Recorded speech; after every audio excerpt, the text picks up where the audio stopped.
Hare Krishna. So இன்றைய தினசரி பகவத்கீதை உபன்யாசத்தில் வந்து நம்ம 6வது அத்தியாயம் 42வது ஸ்லோகம் படிக்கிறோம். அத்தியாயம் 6 பதம் 42.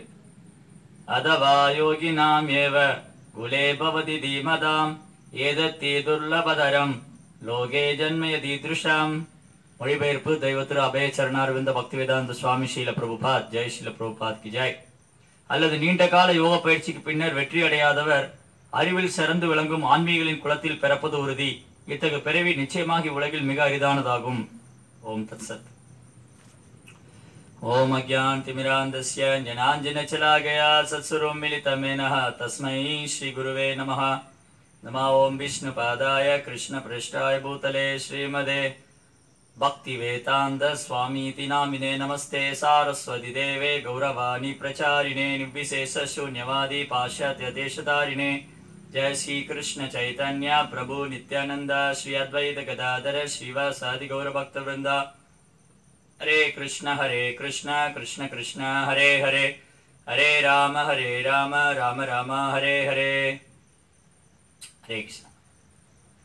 ஸோ கடந்த சில தினங்களாக வந்து நம்ம 6வது அத்தியாயத்தில் உள்ள ஸ்லோகங்களை படிச்சுட்டு இருக்கோம். பகவத்கீதை 6வது அத்தியாயம் தியான யோகம். ஸோ நேற்றைய உபன்யாசத்தில் வந்து அர்ஜுனனுடைய கேள்வியும் பகவானுடைய பதிலும் பார்த்தோம். அர்ஜுனன் கேள்வி கேட்டார் இல்லையா, ஒருவேளை ஆத்மீக பாதையில் முன்னேற்றம் அடைய முயற்சி பண்ணுற யோகியானவர் வந்து பௌதிக ஆசையினால அந்த பாதையிலிருந்து விலகிட்டார்னா அவர் செய்ததெல்லாம் வீணா போயிடாதா அப்படின்னு கேட்டார். யாரு? அர்ஜுனன். யார் இடத்துல? பகவான் இடத்துல. பகவான் வந்து 2 வகையான ஆன்மீக யோகிகளை சொல்றாரு. குறுகிய காலத்துல பயிற்சி பண்ணி விலகி போனவங்க, அப்புறம் நீண்ட காலம் பயிற்சி பண்ணி விலகி போனவங்க. நேற்று உபன்யாசத்துல வந்து குறுகிய காலத்துல பயிற்சி பண்ணி விலகி போனவங்க என்ன ஆனாங்கன்னு பார்த்தோம் இல்லையா? யார் ஞாபகம் வச்சிருக்காங்க? நேற்று உபன்யாசத்துல வந்து குறுகிய காலத்துல பயிற்சி பண்ணி விட்டு போனவங்க அல்லது பக்தி பாதையிலிருந்து விலகினவங்க என்ன ஆவாங்க? கரெக்ட். அவங்க வந்து ஒரு நல்ல அந்தனர் குடும்பத்திலயோ இல்ல செல்வந்தர் குடும்பத்திலயோ பிறந்து திரும்ப அதை தொடருவாங்க. மேலுலகங்களுக்கு போய் பகவான் என்ன சொன்னாரு? மேலுலகங்களுக்கு போய் நீண்ட காலம் வந்து அங்க புலன்பு அனுபவிச்சுட்டு பௌதிக வசதிகள் அனுபவிச்சுட்டு திரும்ப வந்து ஜட உலகத்துல பிறப்பாங்க. ஒரு அந்தனர் குடும்பத்திலயோ அல்லது ஒரு செல்வந்தர் குடும்பத்திலயோ பிறந்து திரும்பவும் பக்தி பாதையை கண்டினியூ பண்ணுவாங்க இல்லையா? இது குறுகிய காலம் பயிற்சி பண்ணவங்க. ஸோ குறுகிய காலம் பயிற்சி பண்றவங்க ஒருவேளை ஆத்மீக பாதையிலிருந்து விழுந்துட்டாங்கன்னா அவங்களுக்கு வாய்ப்பு பகவான் கொடுக்குறாரு. தொடர்ந்து எப்பவுமே ஆத்மீக பாதையில பண்ணக்கூடிய பக்தியில செய்யக்கூடிய சேவை எதுவுமே வீண் போகாது. பகவான் வந்து தன் பக்தரை கைவிட மாட்டார். கவுந்தேய பிரதிஜானாகி நமே பக்த புனஷதி, என்னுடைய பக்தன் என்னைக்கும் வீண் போகிறது இல்லைங்கிறது. அதே மாதிரி யோக பயிற்சி பண்றவங்க என்னைக்கும் வீண் போகிறது இல்லை. ஸோ அதனால என்ன ஆயிடுது? அந்த பக்தருக்கு வந்து பகவான் வாய்ப்பு கொடுக்குறாரு. ஆனா பிரச்சனை என்னன்னா, திரும்பி பௌதிகத்துல மாட்டிட்டோம்னா இன்னும் பல பிறவி எடுக்க வேண்டியது இல்லையா? அந்த குறுகிய காலம் பயிற்சி பண்றவங்க வந்து தொடர்ந்து பயிற்சி பண்ணும்போது அதுல இருந்து விலகிட்டாங்கன்னா திரும்ப வந்து தேவலோகத்துல போய் இன்பம் அனுபவிப்பாங்க. பட் அங்கேயும் தற்காலிகமா இருக்க முடியாதுன்னு பார்த்தோம். திரும்ப இங்க வந்துடுறாங்க. அப்ப திரும்ப வந்து ஒரு செல்வந்தர் குடும்பத்துல பிறந்தாலோ அல்லது ஒரு அந்தனர் குடும்பத்துல பிறந்தாலோ சரியான பயிற்சி இல்லாததுனால, சரியான வழிகாட்டுதல் இல்லைன்னா அவங்க இன்னும் பல பிறவியில் ஆயிடும். ஏன்னா திரும்பி மாயில மாட்டிக்க வாய்ப்பு இருக்கு இல்லையா? இந்த ஜட உலகம் வந்து மாயில தான் இயங்கிட்டு இருக்கு, மாயாசக்தி. அதுல நம்ம விழுந்துருவோம் இல்லையா? அதனால வந்து ரொம்ப கவனமா இருக்கணும். பகவான் வந்து பக்தருக்கு பௌதிக வசதி கொடுக்கலைன்னா அது பகவானுடைய ஆசீர்வாதம் எடுத்துக்கணும். யஷ்யாகம் அனுகிரகனானி ஹரே தத்தனம் சனை. பகவான் ஒருத்தருக்கு மேல ரொம்ப கருணை காமிக்கிறாருன்னா அவர்கிட்ட உள்ளதெல்லாம் முதல்ல எடுத்துடுவார் இல்லையா? நமக்கு எது மேல பற்றுதல் இருக்கோ அதை எடுத்துடுவார். இதுக்கு கிருஷ்ணாவுடைய கருணை. பகவான் ஒரு பக்தன் மேல ரொம்ப கருணை காமிக்கிறாருன்னா அவருக்கு பௌதிக வசதி கொடுக்க மாட்டார். ஏன்னா பௌதிக வசதி அதிகமா கொடுத்தா அவன் அதை மூழ்கி போயிட்டான்னா அவன் திரும்ப பகவான்கிட்ட வரவே மாட்டான். ஸோ தேவதை வழிபாடுக்கும் பகவானுடைய வழிபாடுக்கு என்ன வித்தியாசம்னா, தேவதை கிட்ட போனா நம்ம கேட்கறது கொடுத்துருவாங்க. அவங்களுக்கு அதனால நமக்கு நஷ்டமா லாபமா எல்லாம் அவங்களுக்கு தேவையில்லை. அவங்க நீங்க கேட்டீங்க கொடுத்தாங்க, அவ்வளவுதான். ஆனா பகவான் வந்து எப்பவுமே தன் பக்தன் தன்னிடத்துல திரும்ப வரணுங்கிறதுல நம்மளோட ஒரு ஆர்வமா இருக்காரு. நம்ம வந்து ஒரு 10% முயற்சி பண்றோம்னு வைங்களேன், பகவான் 100% ரெடியா இருக்காரு நம்மளை அழைச்சிக்கிறதுக்காக வைகுண்ட் கோலோகந்தானத்துக்கு. அதனால கிருஷ்ணா வந்து தன் பக்தன் இழக்க மாட்டார். அவ பக்தனுக்கு என்ன தேவையோ அதை கொடுத்து அவன்கிட்ட உள்ளதை காத்தும் அருள் பாலிப்பேங்கிறார். அனன்யா சிந்தையந்தோமா ஏ ஜனா பரிபாஷே தேசாம் யுக்தாம் யுக்தானம் யோகக்ஷேம வகாமியகம். ஒரு பக்தனுக்கு என்ன தேவையோ, இந்த தேவைங்கிற வார்த்தை முக்கியம், அதை அண்டர்லைன் பண்ணிக்கணும், கோடிட்டுக்கணும். என்ன தேவையோ அதை கொடுத்து அவன்கிட்ட உள்ளதையும் காத்து அருள் பாலிப்பேங்கிறார். இப்ப நமக்கு தெரியாது இல்லையா? நம்ம அறியாமையில வாழ்ந்துட்டு இருக்கோம், நம்ம பௌதிகத்துல பற்றுதல் வச்சுட்டு இருக்கோம். அப்ப நமக்கு எது தேவைங்கிறது நமக்கு தெரியாது. நம்ம தேவையில்லாம நிறைய திட்டங்கள் போட்டு இருப்போம். சிலர் வந்து வெளிநாட்டில் வேலைக்கு போகணும் ரொம்ப முயற்சி பண்ணுவாங்க, ஆனால் நடக்கவே செய்யாது. இப்போ அவங்க கோயிலில் வந்து பிரார்த்தனை பண்ணுவாங்க, பிரபு என்ன பிரபு, நான் வந்து நீங்கள் சொன்ன மாதிரி நாம ஜபிக்கிறேன் எல்லாம் பண்ணுறேன், அப்புறம் என் பையனுக்கு வெளிநாட்டில் வேலை கிடைக்க மாட்டேங்குது, ஏன் என் பொண்ணுக்கு சரியான நேரத்தில் கல்யாணம் நடக்க மாட்டேங்குது, ஏன் என் பையனுக்கு கல்யாணம் நடக்க மாட்டேங்குது, எதனால எனக்கு வியாபாரம் வந்து முன்னேற்றம் அடைய மாட்டேங்குது. ஸோ இதனால அவங்க வந்து பக்தி பாதையிலிருந்து விலகிறதுக்கு வாய்ப்பு இருக்கு. ஏன்னா காரணம் என்ன, அவங்க ஆரம்ப நிலையில குறுகிய கால பயிற்சி பண்றாங்க இல்லையா. ஸோ அதனால என்ன ஆயிடும், அவங்க நம்பிக்கை வந்து குறைய ஆரம்பிக்கும். ஆனா நம்ம அப்படி எடுத்துக்கூடாது. நம்ம வந்து என்ன பண்ணணும், பக்தர்களுடைய வழிகாட்டுதல மனம் சொல்றது கேட்கக்கூடாது. ஏற்கனவே பார்த்தோம் இல்லையா, மனது சொல்றது கேட்டால் நம்ம குழப்பத்தில் ஆயிடுவோம். அப்ப பக்தர்கள் சொல்றது கேட்கணும். ஸோ பக்தர்கள் ஆச்சாரியர் சொல்றது குரு சொல்றது கேட்டோம் அப்படின்னா நம்ம தெளிவாயிடும். அப்போ பகவான் வந்து ஒரு பக்தனுக்கு ஒரு விஷயம் நம்ம பிரார்த்தனை பண்ணி அது நடக்கலைன்னா அது பகவானுடைய கருணைன்னு எடுத்துக்கணும். ஓகே, பகவானுக்கு வந்து அது பிடிக்கல, இல்ல ஒருவேளை அது எனக்கு அதனால ஏதாவது துன்பம் வரலாம், ஏதாவது கஷ்டங்கள் ஏற்படலாம், இல்ல அதனால நான் வந்து பக்தியை விட்டு விலகி போறதுக்கு வாய்ப்பு இருக்கலாம், அதனால ஏதாவது ஆபத்து வரலாம் இல்லையா. நம்முடைய கர்மா எப்படி நம்ம மேல செயல்படும் நமக்கு தெரியாது இல்லையா. அதனால பகவான் வந்து தன் பக்தனுக்கு எப்பவும் நல்லதுதான் பண்ணுவார். நம்ம முயற்சி பண்ணலாம், பிரார்த்தனை பண்ணலாம், கிடைச்சா சந்தோஷப்படணும், கிடைக்கலனாலும் சந்தோஷப்படணும். அதுதான் பக்தன். தத்தே வனுக்கம்ப சுஷமி சமானோ புஞ்சான ஏவாத்ம கிருதம் விபாகம். பாகவதம் ரொம்ப அழகா சொல்லுது. பாகவதத்துல வந்து சுகதேவ் கோசாமி ரொம்ப அழகா சொல்ற, எந்த மாதிரி பக்தர் வைகுண்டத்தில் நுழைய தகுதி பெற்றவர், தன்னுடைய சொந்த வீட்டுக்குள்ள நுழையிற மாதிரி உரிமையோட போலாமா. யாரு, தனக்கு கஷ்டம் வரும்போது பழிய தன்மையில போட்டுக்கணும். தனக்கு அவமானம் வருது, கஷ்டம் வருது, இல்ல தான் நினைச்சது நடக்கல, பௌதியத்துல ரொம்ப துன்பப்படுறாங்க, வறுமையில இருக்காங்கன்னா அப்ப அது என்னுடைய முன்ஜென்ம கர்மாவா இருக்கும், நான் ஏதோ முன்ஜென்மத்துல கர்மம் பண்ணியிருக்கேன், அதனாலதான் இப்ப கஷ்டப்படுறேன்னு பழிய தன் மேல போட்டுக்கணும். ஆனா நம்ம என்ன பண்ணுவோம், பகவானை கிளைம் பண்ணுவோம், பகவான் மேல போட்டுடுவோம். என்ன பிரபு, நான் வந்து ஜபிக்கிறேன், பக்தி பண்றேன், தர்மத்தை பின்பற்றேன், எல்லாம் பண்றேன், 4 விதிமுறை கடைபிடிக்கிறேன், ஏகாதசி விரதம் இருக்கேன், அப்ப எனக்கு கஷ்டம் வருது, எனக்கே பகவானே எனக்கு கஷ்டப்படுத்துறாரு, எனக்கே துன்பத்தை கொடுக்குறாரு, எனக்கே இதெல்லாம் நடக்க மாட்டேங்குது, எனக்கே பௌதியத்துல முன்னேற்றம் வர மாட்டேங்குதுன்னு நம்ம பகவான்கிட்ட கோச்சு கூடாது, இல்ல பகவானை குறை சொல்லக்கூடாது. அப்ப அவர் உண்மையான பக்தர் கிடையாது. அப்ப எதுக்கு அவர் பகவான்கிட்ட வந்திருக்காரு, வியாபாரத்துக்காக வந்திருக்காரு இல்லையா. எனக்கு இது கொடுங்க அது கொடுங்கன்னு பிசினஸ் மோட்டிவேஷன் வரும். பட் ஆனா உண்மை அது இல்லை. நம்ம வந்து பகவான் மேல உண்மையா அன்பு பண்ணோம்னா நமக்கு என்ன தேவையோ அது கொடுப்பாரு இல்லையா. சுதாமா விப்ரா குஷேலன் போய் பகவான்கிட்ட கேட்ட அவருக்கு எல்லாம் கொடுத்தாரு இல்லையா. அவர் ஒண்ணுமே கேட்கல, கிருஷ்ணரை பார்க்கணுங்கிற அவங்க மனைவி சொன்னாங்க, நீ போய் கேளுங்க, துவாரகையில உங்க நண்பர் கிருஷ்ணர் இருக்காருல்ல அவர்கிட்ட போய் கேளுங்கன்னு. ஆனா சுதாமா அதை பயன்படுத்திட்டு கிருஷ்ணரை தரிசனம் பண்ணதா வந்தார். ஆனா அவர் கேட்காம கிருஷ்ணர் எல்லாம் அவர் கொடுத்துட்டாரு. காரணம் என்னன்னா, பகவானுக்கு தெரியும் நம்ம எவ்வளவு செல்வம் கொடுத்தாலும் சுதாமா வந்து அதுல இருந்து விலக மாட்டாரு, பக்தி பாதை விட்டு போக மாட்டாரு, தன் மேல மிக உறுதியான பக்தி வச்சுட்டு இருக்காரு. பிரகலாத் மகாராஜத்தை நரசிங்கதேவர் சொல்றார். பிரகலாதத்தை வந்து இரண்யகசிபு வதம் பண்ணதுக்கு அப்புறம் பிரகலாதரை வந்து 3 உலகத்துக்கு சக்கரவர்த்தி ஆக்கிட்டார் நரசிங்கதேவ். பிரகலாத் சொல்ல, எனக்கு வேண்டாம் இந்த பௌதிக வாழ்க்கை, பௌதிக வசதிகள், பெயர் புகழ் பதவி எல்லாம் எனக்கு வேணாம், நான் எப்பவும் உங்களுடைய எளிமையான சேவனுடைய சேவகனா இருக்கணும், எப்பவுமே உங்களுடைய பக்தர்களுக்கு சேவை பண்ணணும், நாரத முனிவர் மாதிரி என்னுடைய ஆன்மீக குரூப் நான் சேவை பண்ணணும், அதனால எனக்கு இதெல்லாம் வேணான்னு சொன்னார். ஆனா நரசிம்மருக்கு தெரியும் பிரகலாதர் வந்து அந்த மாதிரி பௌதிகத்துல விடக்கூடிய பக்தர் இல்லை. ஆனா நரசிம்மர் சொன்னா, இல்ல பிரகலாதா, நீ இந்த உலகத்தை ஆட்சி பண்ணாலும் உன்னுடைய பக்தி குறையாது இல்லையா. பிரகலாத் மகாராஜா வந்து பகவான் இந்த உலகத்துக்கு சக்கரவர்த்தி ஆக்கினார். எண்ணற்ற உதாரணங்கள் பார்க்கலாம் சாஸ்திரங்களை. பாண்டவர்களை வந்து இந்த உலகத்துக்கு சக்கரவர்த்தி ஆக்கினார். பாண்டவர் எல்லாமே இழந்துட்டாங்க, திரும்ப பகவான் அவருக்கு எல்லாம் வாங்கி கொடுத்தார் இல்லையா. திரும்ப இந்த உலகத்துக்கே அவங்க சக்கரவர்த்தி ஆக்கினார். துருவ மகாராஜா வந்து பௌதிக ஆசையோட பகவான்கிட்ட வந்தாரு. ஆனா பகவானை பார்த்தோன்னே அவருக்கு பௌதிக ஆசை போயிடுது இல்லையா. எனக்கு பௌதியமே வேணாம், நான் உடஞ்சு போன கண்ணாடி துண்டுக்கு ஆசைப்பட்டு வந்தேன், எனக்கு வைரக்கல்லே கிடைச்சிருக்கு இல்லையா. பகவானை தரிசனம் பண்ணோன்னே துருவ மகாராஜுக்கு ரொம்ப திருப்தி ஆயிடுச்சு. பகவானை பார்த்தோன்னே ரொம்ப சந்தோஷமாயிடுச்சு. அவருடைய தரிசனம் கிடைச்சோடனே அவருக்கு எல்லா பௌதிக ஆசையும் போயிடுது. அவர் நாரத முனிவருடைய கருணையினால, குருவுடைய கருணையினால, பக்தி தொண்டு தீவிரமா பயிற்சி பண்ணதுனால அவருடைய பௌதிக ஆசைகள் அவர் விட்டு போய் அவர் இந்த பிரம்மாவோட மிக உயர்ந்த பதவி அடையணும்னு ஆசைப்பட்டார் துருவ மகாராஜ். ஆனா பக்தி தொண்டு, குருவுடைய கருணை, கிருஷ்ணாவுடைய கருணை, அவருடைய பௌதிக ஆசைகள்லாம் போய் அவர் எல்லாம் முழு திருப்தி ஆயிட்டார். ஆனால் பகவான் வந்து துருவ மகாராஜா வந்து பௌதிகத்துல பற்றுதல் இல்லாதனால அவர் இந்த உலகத்துக்கே சக்கரவர்த்தி ஆக்கினார். துருவ மகாராஜுக்கு ஒரு பெரிய கிரகத்தையே கொடுத்து அதை நிர்வாகம் பண்ணக்கூடிய அந்த மிகப்பெரிய பதவி கொடுத்தார். ஸோ பகவானுக்கு தெரியும் யாருக்கு கொடுக்கணும், யாருக்கு கொடுக்க கூடாது. பிரகலாத் மகாராஜ், துருவ மகாராஜ், பாண்டவர்கள், அம்பரீஷர், ஜனக மகாராஜ், தசரத மகாராஜ், இவங்க எல்லாமே மிகப்பெரிய பதவியில் மிக உயர்ந்த சக்கரவர்த்தியா திகழ்ந்தவங்க. குசேல சுதாமா விப்ரா வந்து ரொம்ப ஏழ்மையோட வாழ்ந்த பக்தர். ஆனா இவங்க எல்லாமே பகவான் மிக உயர்ந்த செல்வங்கள் கொடுத்தாரு அவங்களுக்கு. இது வந்து பகவானுடைய கருணையினால. ஸோ பகவானுடைய கருணையினால கிடைக்கக்கூடிய செல்வம் வந்து அது வந்து பக்தர்களுக்கு ஒரு பெரிய என்ன சொல்றது, அவங்க ஆத்மீக வாழ்க்கை எந்த இடைஞ்சலும் வராது. அதை அவங்க பகவானுடைய சேவைக்காக தான் பயன்படுத்துவாங்க. பகவானுடைய கருணையினால் பெறக்கூடிய செல்வத்தை வந்து பக்தர்கள் பகவானுடைய சேவைக்காக தான் பயன்படுத்துவாங்க. இது பகவானுடைய காரணமற்ற கருணை. பிரகலாதராகட்டும், துருவ மகாராஜ் ஆகட்டும், பாண்டவர்களாகட்டும், அம்பரீஷர் ஆகட்டும், தசரதர், ஜனகர், எல்லா மகாராஜா சக்கரவர்த்திகளும் தன்னுடைய செல்வம், புகழ், பதவி எல்லாத்தையுமே கிருஷ்ணனுடைய சேவைக்காக பயன்படுத்தினாங்க. கரெக்ட். பலி மகாராஜ் 3 உலகத்துக்கு சக்கரவர்த்தியா இருந்தாரு. பகவான் அவர்கிட்ட இருந்து எல்லாம் எடுத்துட்டாரு. ஏன்னா அந்த செல்வம் தான் அவருக்கு இடைஞ்சலா இருந்தது. 3 உலகத்துக்கு சக்கரவர்த்தியா இருந்ததுனால அவர் பகவானை சரணடையில.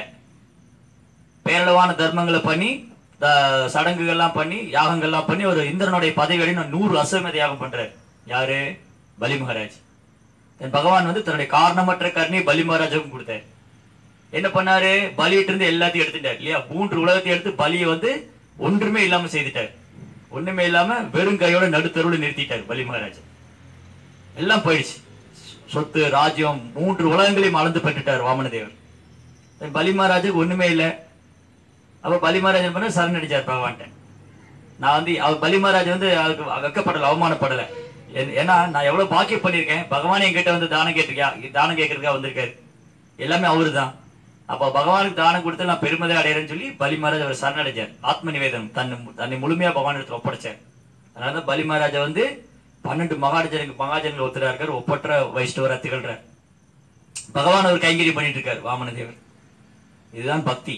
சோ பக்தி மூலமா பகவான் வந்து பக்தன் வந்து பகவானை விலைக்கு வாங்கிடுறாரு. பகவானுடைய அன்பு கிடைச்சிருது அவருக்கு. பகவானே கிடைச்சிடுறாரு அவருக்கு. அதனால பகவான் வந்து நமக்கு என்ன தேவையோ அது கொடுப்பாரு. நம்மகிட்ட உள்ளதை காத்து அருள் பலிப்பார். ஆனா நம்ம பக்குவமா, நிதானமா, பொறுமையா இருக்கணும். நம்ம யாரையும் குறை சொல்லக்கூடாது, யாரையும் பிளேம் பண்ணக்கூடாது. யார் மேல என்ன அப்பா அம்மா வந்து எனக்கு ஒன்றும் செய்ய மாட்டேங்கிறாங்க, இல்லையா சொந்தக்காரங்க என்ன ஒன்றும் செய்ய மாட்டேங்கிறாங்க, தேவதைகள் எனக்கு வரம் கொடுக்க மாட்டேங்கிறாங்க, இல்லை பகவான் எனக்கு கருணை காட்ட மாட்டேங்கிறாங்க, இல்லை என் ஜாதகம் சரியில்லை, எனக்கு நேரம் சரியில்லை, இதெல்லாம் வந்து அறியாமை. நம்மளுடைய ஆத்மா வந்து கிருஷ்ணாவுக்கு சொந்தமானது. இந்த ஆத்மா வந்து கிருஷ்ணனுடைய பகவானுடைய உலகத்துக்கு போகணும். அதான் நம்ம வாழ்க்கை லட்சியம். இந்த ஜட உலகம் தற்காலிகமானது, இங்க பெற்றக்கூடிய உடலும் தற்காலிகமானது. அதனால இங்க பெறக்கூடிய இன்ப துன்பங்கள் எல்லாமே தற்காலிகமானதுதான். சீதோஷ்ண சுக துக்கதான்னு சொல்றார் பகவான். மாத்ராத் பர்ஷாஸ்து கௌந்தேயா சீதா உஷ்ண சுக துக்கதா ஆகமா பாயினு அனித்யா தாம் திதி தக்ஷ பாரதா. ஏ அர்ஜுனா, இந்த சீதா உஷ்ணம் எப்படி குளிர் வெப்பம் மாறி மாறி வருதோ அந்த மாதிரி வாழ்க்கையில இன்ப துன்பம் இரட்டிப்பு தன்மைகள் மாறி மாறி வரும். யார் ஒருத்தர் பொறுத்துக்கு பழகிக்கிறாங்களோ அவங்கதான் பக்குவமானவங்க, தீரன். அதனால நம்ம வந்து பொறுத்துக்கு பழகிக்கணும். நம்ம முன்ஜென்ம கர்மத்தின் தகுந்த போலதான் நம்ம எல்லாம் அனுபவிச்சுட்டு இருக்கோம். பல பௌதிகத்துல பௌதிகத்துல போய் மூழ்கி போயிட்டோம். அதனாலதான் மனம் பௌதிகத்துல ஓடுது. அப்போ பக்தருடைய வழிகாட்டுல இருந்து, பக்தருடைய சங்கத்தில இருந்து பக்தி தொண்டை வந்து நம்முடைய சாதனா வந்து பக்தி தொண்டை வந்து ஸ்ரத்தையோட பண்ணோம்னா படிப்படியா இருந்து விடுபட்டலாம். அந்த குணங்கள்ல இருந்து உயர்ந்த சுய வளர்த்துக்கிற மூலமா பார்த்தோம் நேற்று பகவான் மேல இந்த பக்தி தொண்டில சுய வளர்த்துட்டு. அதனால ஒரு பக்தர் வந்து என்னைக்குமே பௌதிகத்துல எதுவும் நடக்கல, பகவானுடைய கருணையை எடுத்துக்கணும். ஜென்ம ஐஸ்வர்ய சுதர் ஸ்ரீபீர் ஏன மாதவ பத்மான். குந்தி தேவி ரொம்ப அழகா பிரார்த்தனை பண்றாங்க. பகவானே ரொம்ப அழகானவங்க, ரொம்ப வசதி செல்வம் வாய்ந்தவங்க, ரொம்ப வசதியானவங்க, உயர்ந்த குலத்துல பிறந்தவங்க, அவங்க அவ்வளவு சீக்கிரம் உங்களை சரணடைய மாட்டாங்க. ஏன்னா அவங்களுக்கு எல்லாமே இருக்கு. நான் ரொம்ப அழகா இருக்கேன், ரொம்ப படிச்சிருக்கேன், ரொம்ப வசதியா இருக்கேன், நான் ஏன் கடவுளை சரணடையணும் அப்படின்னு அவங்க நேரம் இல்லை, எதுக்குமே நேரம் இல்லை. கோயிலுக்கு வர நேரம் இல்லை, பகவத்கீதை படிக்க நேரம் இல்லை, நாம ஜபிக்க நேரம் இல்லை. ஏன்னா ரொம்ப பிஸி, ரொம்ப பரபரப்பா இருக்காங்க இல்லையா? அவங்க வரமாட்டாங்க அவ்வளவு சுலபமா. அதனால வறுமை அல்லது ஏழ்மையில் இருக்கிறது ஒரு பெரிய வரப்பிரசாதம் தான், கிருஷ்ணாவுடைய கருணை தான். நம்ம வறுமையில இருக்கோம், ஏழ்மையில இருக்கோம் அப்படின்னா அப்ப யார் உண்மையான வசதி உள்ளவங்க, யார் உண்மையான சொத்து வச்சிருக்கிறவங்க? கிருஷ்ண பக்தர்கள் தான் உண்மையான சொத்து. பகவான் தான் உண்மையான சொத்து. பக்தி தொண்டு தான் விலை மதிக்க முடியாத சொத்து.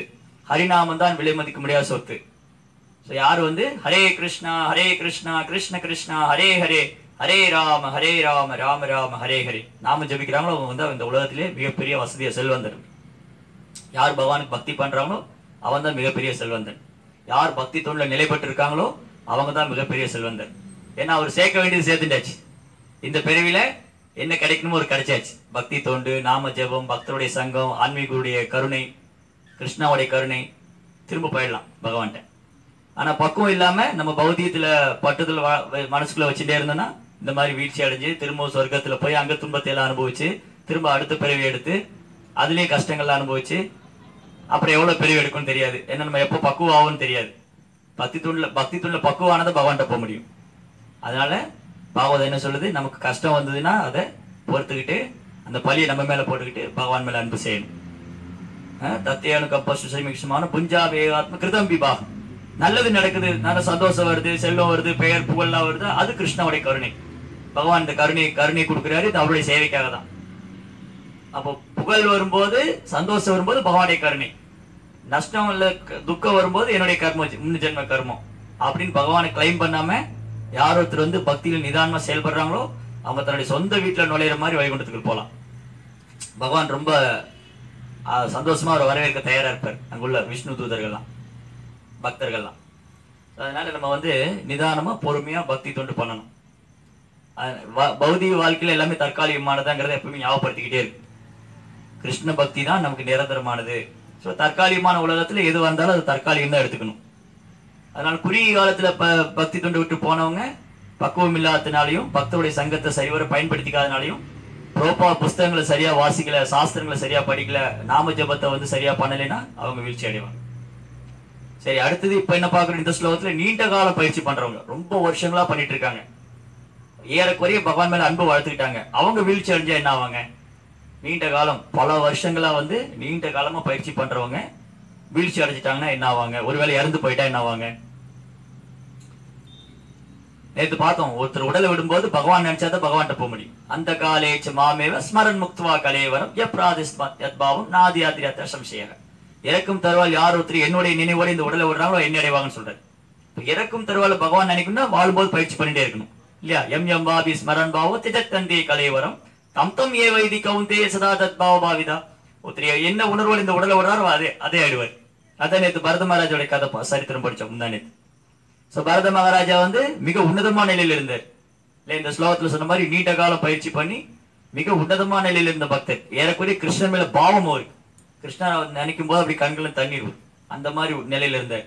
ஆனா ஒரு மான் மேல பற்றுதல் வச்சிருந்ததுனால அவர் மானுடைய உடலுக்கு போனார். ஆனால் அவர் பண்ண பக்தி வீண் போகல. அவர் திரும்பவும் மானுடைய உடல் இருக்கும்போது பகவான் ஞாபகம் கொடுத்தாரு. திரும்பவும் மானுடைய உடல்ல இருந்துட்டு மான்கள் கூட்டத்துல போய் சேராம ரிஷிகள் முனிவர்கள் கூடிய இடத்துல ஆசிரமத்துல வந்து இருந்தாரு. அதுக்கப்புறம் அந்த உடலை விட்டதுக்கு அப்புறம் திரும்பவும் ஒரு மிகச்சிறந்த பிராமண குலத்துல பிறந்து, அந்த குலத்துல பிறந்து ஜடபரதர். இந்த தடவையும் திரும்ப கிருஷ்ணன் ஞாபகம் கொடுத்தாரு.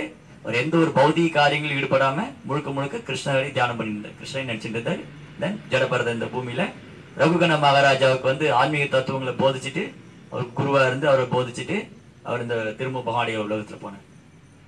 நீண்ட காலம் பயிற்சி பண்ணக்கூடிய யோகியானவர் வந்து ஒருவேளை அவர் வந்து கவனக்குறைவினாலேயோ இல்ல சில நேரங்கள்ல சந்தர்ப்ப சூழ்நிலையினால தெரியாம மாயில விழுந்துட்டாரு அப்படின்னா, ஒருவேளை அவர் இறந்து போயிட்டார் அப்படின்னா, அவர் வந்து நல்ல வைஷ்ணவர் குடும்பத்துல, மிகச்சிறந்த வைஷ்ணவ குடும்பத்துல பிறக்கிறாருன்னு சொல்றாரு. ரெண்டு வித்தியாசம் இருக்கு. ரெண்டு பேரும் ஒரே நிலை அடையிறது இல்ல. குறுகிய காலம் பயிற்சி பண்றவங்களும் நீண்ட காலம் பயிற்சி பண்றவங்களும் ஒரே நிலை அடையிறது இல்ல. குறுகிய காலம் பயிற்சி பண்றவங்க பிராமண குலத்திலேயோ அல்லது செல்வந்தர் குலத்திலயோ பிறக்கிறாரு, அங்க திரும்பவும் வீழ்றதுக்கு வாய்ப்பு இருக்கு. ஆனா வைஷ்ணவ குலத்துல, அதாவது ஆச்சாரிய சம்பிரதாயத்தில் வரக்கூடிய வைஷ்ணவ குலத்துல பிறந்தாங்கன்னா இனி வீழ்ச்சி கிடையாது. சில நேரங்கள்ல நீண்ட காலம் பயிற்சி பண்றவங்க தவறி போயிட்டாங்கன்னா அந்த லைஃப்லயே திரும்பி வந்து கிருஷ்ணா வாய்ப்பு கொடுக்கிறாரு. அந்த மாதிரி நிறைய உதாரணம் பார்க்கலாம் சாஸ்திரங்களை வந்து. சௌபரி முனிவர், இவரு கௌதம முனிவர். கௌதம முனிவர் வந்து பிரஜாபதி பிரம்மாட்டிருந்து தோன்றினார். பிரம்மா வந்து சந்ததியில் உற்பத்தி பண்ண சொன்னார். நீண்ட நாள் வந்து தவம் செய்து கௌதம முனிவர் வந்து திருமணம் செய்துக்கணும்னு நினைக்கும் பகவான் வந்து ஒரு ஆசீர்வதிச்சார். அப்ப பகவான் சொன்னாரு, நாளைக்கு வந்து ஸ்வயம்பு மனு, அவருடைய மனைவி சதரூபா, அவருடைய மகள் தேவகுதி 3 பேர் வருவாங்க. யார்கிட்ட சொன்னார் பகவான்? கௌதமர்கிட்ட. யார் வருவாங்க? ஸ்வயம்பு மனு, சதரூபா, அவருடைய மனைவி சதரூபா, அவங்களுடைய மகள் தேவகுதி. ஸோ தேவகுதி நீ கல்யாணம் பண்ணிக்கோ, கல்யாணம் பண்ணி நீ சந்ததிகளை உற்பத்தி பண்ணிட்டு திரும்ப நீ என்கிட்ட வரலான்னு பகவான் ஆசீர்வாதம் பண்ணார். தென் கௌதம முனிவர் வந்து அடுத்த நாள் கரெக்டா ஸ்வயம்பு மனு அவர் முன்னாடி வந்தாரு. அவருடைய மனைவி சதரூபாவும் மகள் தேவகுதி. ஏன்னா தேவகுதி வந்து கௌதம முனிவர் பத்தி நிறைய கேள்விப்பட்டிருந்தாங்க. நாரத முனிவர் மாதிரி முனிவர்கள்ட்ட பக்தர்கள்ட்ட இருந்தாங்க. அப்ப அவரே தனக்கு கணவனா வரணும்னு பிரார்த்தனை பண்ணிட்டாங்க. தேவகுதிக்கும் கௌதம முனிவருக்கும் திருமணம் நடந்தது. அவர் தன்னுடைய தவத்தை தியானத்தை பண்ணிட்டே இருந்தாரு, இல்லற வாழ்க்கையில இருந்தாரு. ஒரு நாள் தேவகுதி வந்து கணவருக்கு சேவை பண்ணாங்க. ரொம்ப பணிவு, கணவனுடைய குணம் அறிந்து அவர் ரொம்ப வைஷ்ணவர், தூய்மையானவர், பக்தியில உன்னதமான நிலையில் இருக்காருன்னு அவருக்கு தொடர்ந்து சேவை பண்ணி தேவகூதி தன்னை பராமரிக்காம விட்டாங்க. தன் கர்த முனிவர் தன் மனைவி மேல அன்பு கொண்டு அவளை வந்து அந்த ரொம்ப மெலிஞ்சு போய் எலும்பு தோலாகி உடம்பெல்லாம் தன்னை பராமரிக்காம ரொம்ப பலவீனமாயிட்டாங்க. தென் கருத முனிவர் தன்னுடைய தபத்தினால அவங்களை வந்து புது பொலிவாக்குறார்.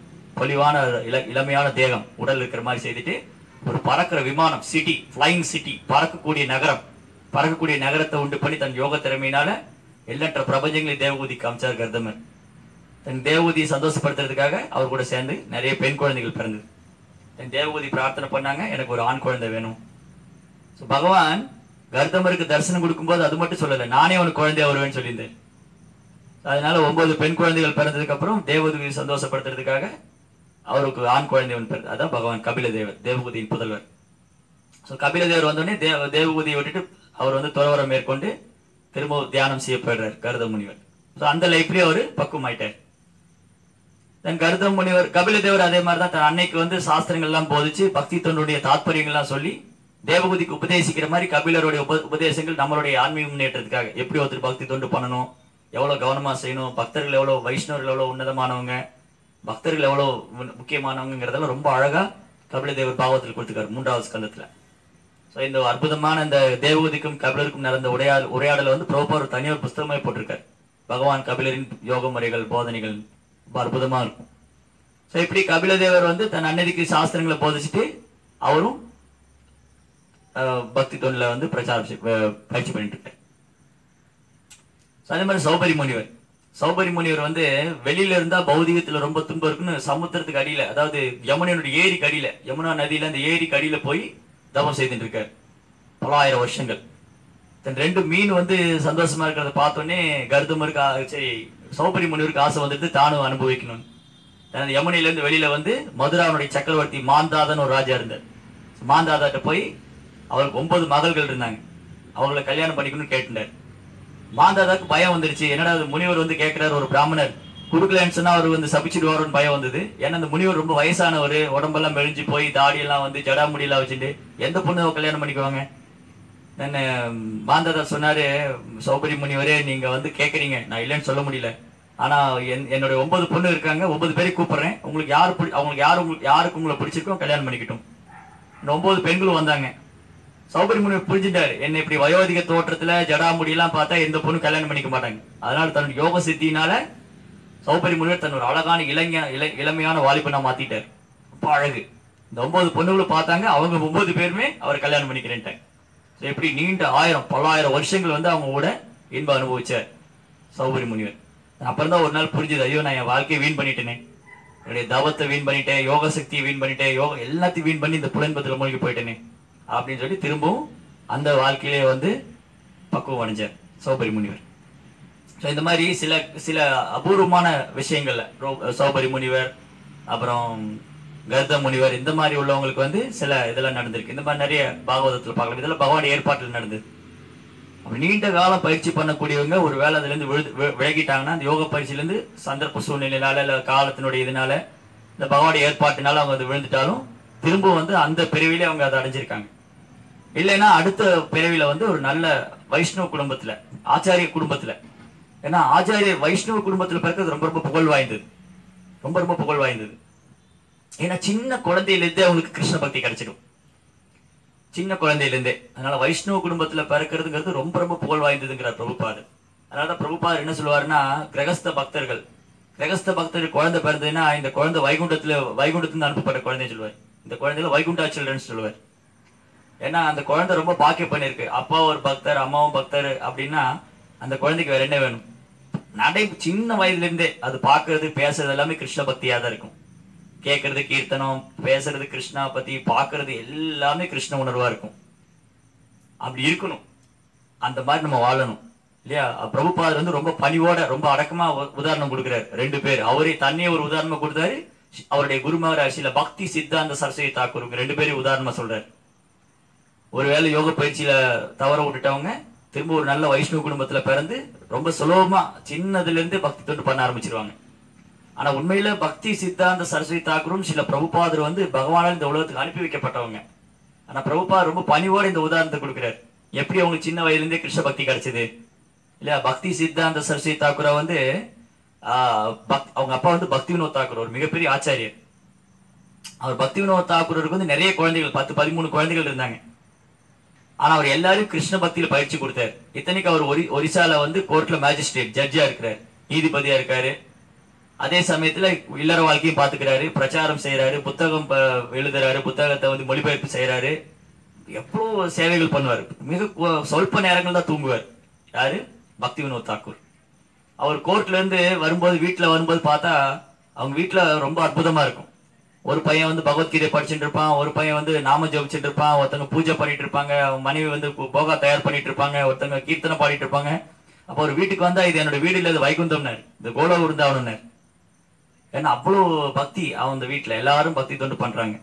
அப்பாவும் அம்மாவும் கிருஷ்ண பக்தரா இருந்ததுனால அப்ப அப்படி இருந்தும் அவர் தனக்கு ஒரு பையன் வேணும்னு பிரார்த்தனை பண்ணாரு. முழுக்க முழுக்க கிருஷ்ண பக்தியை பிரச்சாரம் செய்யறதுக்காகவே.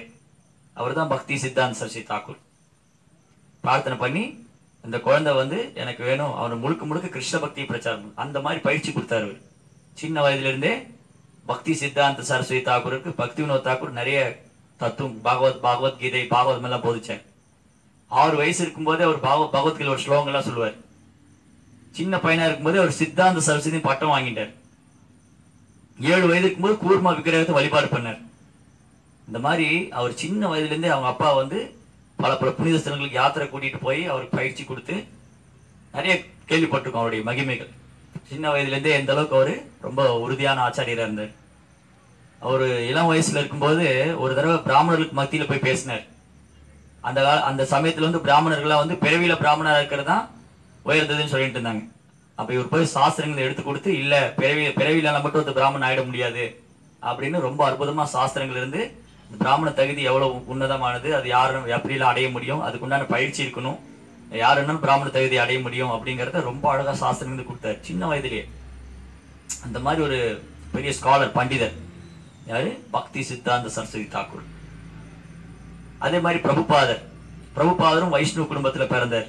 அவர் சின்ன வயதிலேயே ரத யாத்திரை பண்ணணும்னு விரும்பினார். அவங்க அப்பா வந்து அவரை என்கரேஜ் பண்ணார், உற்சாகப்படுத்தினார். ஒரு ரதம் வாங்கி கொடுத்து அந்த சின்ன வயதுல அவங்களுடைய அந்த கல்கத்தா நகரத்துல வந்து ரத யாத்திரை பண்ணி அப்பவே பிரசாத விநியோகம் பண்ணார் 5 வயசுல. 70 வயதுல உலகம் முழுதும் ரத யாத்திரை பண்ணார் சில பிரபுபாதர். அப்ப அவங்க அம்மா பிரபுபாவுடைய அம்மா சொன்னாங்க இவனை வந்து லண்டனுக்கு அனுப்பி படிக்க வைக்கணும், ஏன்னா பிரபுபாத் நல்லா படிக்கிற ரொம்ப ஷார்ப் இன்டெலிஜென்ட். ஆனா அவங்க அப்பா சொன்னார் இல்ல இல்ல நான் லண்டனுக்கெல்லாம் அனுப்ப மாட்டேன், அங்க போனா அவன் கெட்டு போயிடுவான், அவன் வந்து நல்ல வைஷ்ணவன் ஆகணும்.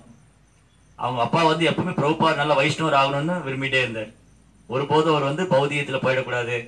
அதெல்லாம் நிறைய சாதுக்களை வீட்டுக்கு கூப்பிடுவார். அவங்க கிட்ட இருந்து கிருஷ்ணனுடைய கதைகளை கேட்க வைக்கிறது. கோயிலுக்கு அவங்க வீட்டுல அவங்க தெருவிலேயே கோயில் இருக்கு, இப்ப நம்ம போனாலும் பார்க்கலாம். இப்ப நம்ம போனாலும் கல்கட்டால பிரபுபாத் தங்கி இருந்த வீடு, அவர் பூஜை பண்ணியிருந்த ராதா கிருஷ்ணர் விக்கிரகம் எல்லாமே பார்க்கலாம். சில பிரபுபாதர் வந்து அந்த சின்ன வயதுல இருந்தே அவங்க அப்பாவுடைய கருணையினால படிப்படியா பக்தியில அந்த சின்ன வயதுலயே அந்த இது கிடைச்சது. பிரபுபாதர் கல்யாணம் ஆன உடனே அந்த மனைவி அவருக்கு அவ்வளவு ஃபேவரபிளா இல்லை, அவருக்கு அவ்வளவு உடந்தையா இல்லை, பக்தியில உடன்பாடு இல்லை அவங்களுக்கு. பிரபுபாதர் போய் அவங்க அப்பா இடத்துல சொன்னாரு, அப்பா எனக்கு வந்து இந்த மனைவி வேணாம், பிடிக்கல, நான் இவளை வந்து விவாகரத்து டைவர்ஸ் பண்ணிட்டு வேற ஒரு கல்யாணம் பண்ணிக்கிறேன். அவங்க அப்பா சொன்னாரு நோ, இல்ல அபயச்சரன், உனக்கு இந்த மனைவி பிடிக்கலன்னா அது கிருஷ்ணாவோட கருணைன்னு எடுத்துக்க, இவரை டைவர்ஸ் பண்ணக்கூடாது, அது நம்ம சாஸ்திரத்திலே கிடையாது, அதனால நீ அட்ஜஸ்ட் பண்ணி பொறுத்துட்டு அவரோட வாழ்ந்துட்டு அப்படின்னு அவங்க அப்பா சொன்னார். யார்கிட்ட? பிரபுபாதர் இடத்துல. பிரபுபாதர் வந்து பின்னாடி ஒரு நாள் பாகவத உபன்யாசம் பண்ணிட்டு இருக்காரு ஒரு டெம்பிள்ல தன் சீடர்கள் மத்தியில. இப்போ பிரபுபாதர் சொன்னார் இந்த உபன்யாசத்துல சொல்றாரு, இந்த மாதிரி எனக்கு என் மனைவி பிடிக்கலன்னு போய் நான் வந்து எங்க அப்பா இடத்துல சொன்னேன், இன்னொரு கல்யாணம் பண்ணிக்கிறேன்னு. எங்க அப்பா வேணான்ட்டாரு. அப்ப எனக்கு புரியல ஏன் வேணான்னு சொன்னாரு, ஏன் இவங்க கூட வாழ சொல்றாரு, பொறுத்துக்கிட்டு சகிச்சுக்கிட்டு வாழ சொன்னாருன்னு புரியல. ஆனா இப்ப நான் புரிஞ்சுனேன், அதனாலதான் இப்ப நான் சன்னியாசம் எடுத்துட்டு இங்க உட்காந்து உங்களுக்கு ஆச்சாரியனா இருக்கேன் அப்படின்னு ரொம்ப பணிவா சொல்வார் பிரபுபாத்.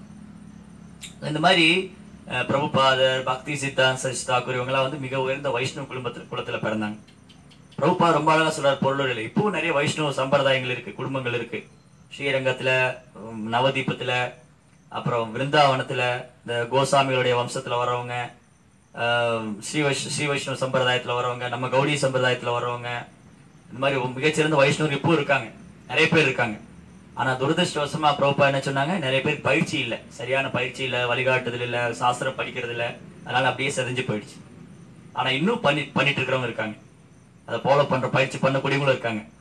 அதனால ஒருவேளை நீண்ட காலம் பயிற்சி பண்ணக்கூடிய யோகி அந்த யோகத்துல பக்குவம் அடையாம இறந்து போயிட்டாலோ இல்ல அவர் வந்து மாயில விழுந்துட்டாலோ பகவான் திரும்ப அந்த மாதிரி மிக உயர்ந்த வைஷ்ணவ குலத்துல பிறக்க வைக்கிறார். அது ரொம்ப புகழ் வாய்ந்தது அந்த பிறப்பு. அப்ப சீக்கிரமாவே அவரு அந்த குழந்தையிலிருந்தே பக்தி தொண்டு கிடைச்சிறவருக்கு அந்த அடுத்த ஜென்மத்துல பகவான்கிட்ட போயிடுவார். அதனாலதான் கிரகஸ்தர்கள் வந்து நம்ம குழந்தைகளை வந்து கிரகஸ்த பக்தர்கள், நம்ம இஸ்கான் ஹரே கிருஷ்ணா அவர்களுடைய கிரகஸ்த பக்தர்கள் வந்து நம்ம குழந்தைகளுக்கு எது விலை மதிக்க முடியாது, எது வந்து மிக மிக உன்னதமானது, அந்த குழந்தைக்கு செய்யக்கூடிய பரோபகாரம் என்னன்னா அவருக்கு அந்த குழந்தையிலிருந்தே கிருஷ்ண பக்தி கொடுக்கறது தான். அதை வந்து நம்ம வந்து எந்த விதத்துல தியாகம் பண்ணவே கூடாது. அவங்க பௌதியத்துல வெளிநாடு போய் படிக்கட்டும், பெரிய படிக்கணும், வெளிநாட்டுல வேலை செய்யணும், நிறைய சம்பாதிக்கணும், இந்த மாதிரி அவங்க பௌதியத்துல மூழ்கடிக்க கூடாது. இந்த குழந்தையிலிருந்தே நாமம் ஜபிக்கிறது எப்படி, கீர்த்தனம் செய்யறது எப்படி, பிரசாதம் ஏற்றுக்கொள்றது, பக்தர்களுக்கு இந்த மரியாதை செய்யறது, சாஸ்திரங்களை படிக்கிறது, இப்படி நல்ல பயிற்சி கொடுத்துக்கிட்டே இருக்கு.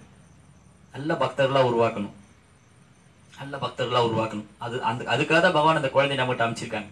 ஒரு கிரகஸ்த பக்தர்களுக்கு குழந்தை கிடைச்சிருக்குன்னா அந்த குழந்தையை நல்ல பயிற்சி கொடுத்து திரும்பவும் பகவான் அனுப்புறது தான்.